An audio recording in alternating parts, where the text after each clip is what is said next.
Hello welcome back to my channel. അങ്ങനെ കുറേ നാളിന് ശേഷം കുറേ മാസങ്ങൾക്ക് ശേഷം വീണ്ടും ഞാൻ ഒരു വീഡിയോ ആയിട്ട് എത്തിയിട്ടുണ്ട്. ഇപ്പം നമ്മളുള്ളത് കോട്ടയം ലുലു മാളിലാണ് കേട്ടോ. കോട്ടയത്ത് ലുലു മാൾ വരാനായിട്ട് ഏറ്റവും കൂടുതൽ കാത്തിരുന്ന അല്ല പലരിൽ ഒരാളാണ് ഞാൻ. എനിക്ക് ഭയങ്കര ഇഷ്ടമാണ് കേട്ടോ ലുലു മാളിൽ ഇങ്ങനെ കറങ്ങി നടക്കാനായിട്ട്. അങ്ങനെ ഡിസംബറിലാണ് നമ്മൾക്ക് ഇവിടെ കോട്ടയത്ത് ലുലു മാൾ ഓപ്പൺ ആയത്. നമ്മൾ 2-3 വട്ടം വന്നിട്ടുണ്ടായിരുന്നു. എപ്പോഴും വീഡിയോ എടുക്കും, എല്ലാം അങ്ങനെ സ്റ്റോറേജിൽ കെട്ടിക്കിടക്കും. എഡിറ്റ് ചെയ്തിടാനായിട്ട് സമയം കിട്ടുന്നില്ല, പിന്നെ മടിയും.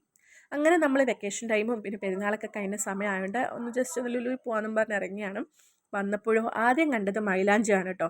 വില നോക്കിയപ്പോൾ 12 രൂപ സംതിങ്ങേ ഉള്ളൂ. 12 രൂപ ഉള്ളായിരുന്നു, വെളിയിലാണ് 15 രൂപ കൊടുക്കണം. അങ്ങനെ നമ്മൾ ലാഭം നോക്കി 2 മൈലാഞ്ചി അങ്ങ് ആദ്യം തന്നെ എടുത്തു. പിന്നെ എനിക്ക് കൗതുകം തോന്നിയത് ഈ ഇരിക്കണ സാധനങ്ങൾ കണ്ടപ്പോഴാണ്. എന്തുവാണെന്ന് അറിഞ്ഞൂടാ, വെള്ളം കുടിക്കുന്ന സാധനമല്ലേ, പക്ഷേ നല്ല റേറ്റ് ഉണ്ട്. കാണാൻ എന്താ രസമല്ലേ. ഇതൊക്കെ ആരെങ്കിലും മേടിക്കുമോ എന്ന് എനിക്ക് അറിഞ്ഞുകൂടാ, പക്ഷെ കാണാൻ നല്ല ഭംഗിയുണ്ട്. പൈസ ഉണ്ടെങ്കിൽ മേടിക്കാമായിരുന്നു.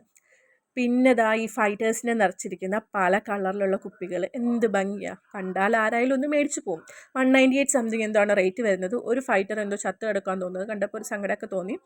പിന്നെ നമ്മൾ വെജിറ്റബിൾ ഫ്രൂട്ട് സെക്ഷനിലേക്ക് വന്നു. അവിടെ വന്നപ്പോൾ സ്നാക്ക് വെജിറ്റബിൾസ് എന്ന് പറഞ്ഞൊരു ചെറിയ കവറിൽ കണ്ടു. ചെറിയ ചെറിയ വെജിറ്റബിൾസ് എന്തൊക്കെയല്ലേ.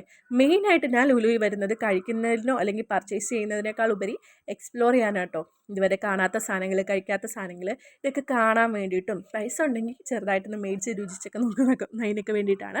അങ്ങനെ നമ്മൾ സ്ട്രോബെറി തപ്പിയാണ് ഇങ്ങോട്ട് വന്നത്. അപ്പോൾ ഈ തോരൻ വെക്കുന്ന സാധനങ്ങളൊക്കെ എല്ലാം സെറ്റാക്കി വെച്ചേക്കുന്നുണ്ട്. ഈ ജോലിക്കൊക്കെ പോകുന്നവർക്കാണ് എളുപ്പമാണല്ലേ. അങ്ങനെ നമുക്ക് സ്ട്രോബെറി കിട്ടിയിട്ടുണ്ടായിരുന്നു. പിന്നെ റേറ്റ് കുറഞ്ഞ സ്ട്രോബെറി നോക്കി എടുത്തിട്ടുണ്ടായിരുന്നു. പിന്നെ ബ്ലൂബെറിയുടെ വില നോക്കിയപ്പം ആ സൈഡിലേക്ക് അടുക്കാനേ പറ്റുന്നില്ല, ബഡ്ജറ്റ് കാരണം എടുത്തില്ല.